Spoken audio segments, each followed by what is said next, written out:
মামা যাবেন? হ্যাঁ যাবো, বস। আপনি হা করে চাই রয়েছেন 20 টাকা মানে 20 টাকা দেন। একদম কমার্জি করবো না। তোমার আমি যখন রিক্সা নিচ্ছি, তোমাকে ঠিকানা বলছি, তুমি চিনছো না? তখন তুমি আমার বলছো না ন্যায্য ভাড়া দিতে, আমি তোমার ন্যায্য ভাড়া দিছি। একদম ফাতরামি করবা না। মামা সমস্যা কি? যাও, তোমার নতুন প্যাসেঞ্জারের সমস্যা বুঝে যাচ্ছে, ফুটো এখানে যাও। আপনি এইভাবে কথা বলছেন কেন? আপনি দেখতে পাচ্ছেন আমি একটা অন্যায় প্রতিবাদ করছি এখানে, আপনি আমাকে জিজ্ঞেস না করে ওনাকে জিজ্ঞেস করতেছেন কেন? আপনি অন্যায় প্রতিবাদ করছেন না অন্যায় করছেন আমি কিভাবে জানবো? আমি কি আপনাকে চিনি? ও, রিক্সাওয়ালা কি আপনার নিকট আত্মীয় নাকি? ইডিয়েট। মামা আপনি চলেন তো, ওনার 20 টাকা আমি আপনাকে দিয়ে দেবো। এই একদম এটা করবেন না, একদম আমাকে টাকার গরম দেখাবেন না। আমি রাফি, আমি এখানে এসেছি বিসিএস ক্যাডার হতে। একবার ক্যাডার হলে আমি 2 হাতে টাকা কামাবো, আমার সাথে টাকার গরম দেখাবেন না একদম। আপনি আমার 20 টাকা দেন, আপনি আমার 20 টাকা দিবেন না? আপনার 20 টাকা আমি মাফ করে দিলাম। যা ফকির তোর 20 টাকা আমি মাফ করে দিলাম। ছোট লোকের বাচ্চা, তুই ঠাডা পড়ে মরবি, তুই রক্ত বমি হয়ে মরবি। কলিম বাবু সব দিয়ে গেলাম। হালার ঘরে 20 টাকা দিতে পারোস না? রিক্সায় উঠছো, মাগলা বাইরে গেছো, বাপের বাড়ি আপনার। আরে বাবা, তুমি আমার ছেড়ে গেলে আমার বড় ছাড়া কোনো গতি থাকবে না, প্লিজ। আরে বিয়ে করবে না? আমি কবে বলছি আমি বিয়ে করবো না?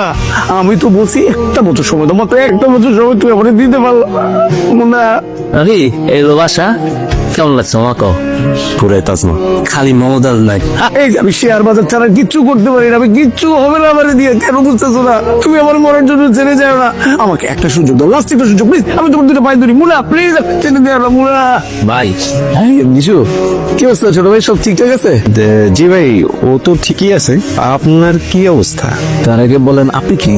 ও ভাই, ওই আমার চাষ তো গ্রামে আছে লাগে, এখন ঢাকায় এসে ওই যে বিসিএস এর কোচিং টোচিং করবো এটি আমার লাগে থাকবে। কেমন থাকবে? তো রুম যেমন দুইটা রুম দেখতে না থাকি। এই দাঁড়াও, মারিয়ালের সাথে না কথা হচ্ছে, দেখো দুজন। মাথার মজুর কি আপনার গায়েব হয়ে গেছে? বাড়িওয়ালারে এটাও কিন্তু কমন আসছিল যে আমার মাঝে কাজিন সিস্টার মিস্টার লাইব্রেরি আর কি। আচ্ছা ঠিক আছে, বিসিএস করবো না ছোট ভাই?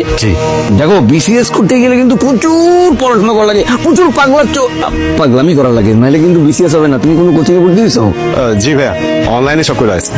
বাপরে বাপ, ট্যালেন্ট ছিলে, হ্যাঁ? সব তো লাইন করে ফেলছে। তো ভাই, আপনি কি করেন? বসো বলি, রাষ্ট্র বাজার থেকে বসো। আমি করি শেয়ারের বিজনেস। সোনার হরিণ ধরে ফেলছে, কিন্তু দড়ি ছিঁড়ে গেছে। এমন একটা কোম্পানিতে আমি টাকা ঢালছি, যে কোম্পানির আগেও কিছু হবে না, পিছু কিছু হবে না, সব খিচকে গেছে। কেন জানো? মালিক হচ্ছে জেলে। ভাই আপনার খানগাড়ি মার্কেটে গার্লফ্রেন্ডের দিয়ে হয়েছে না? আমার আছে, একটু ফোন দিয়ে খবরটা বললাম।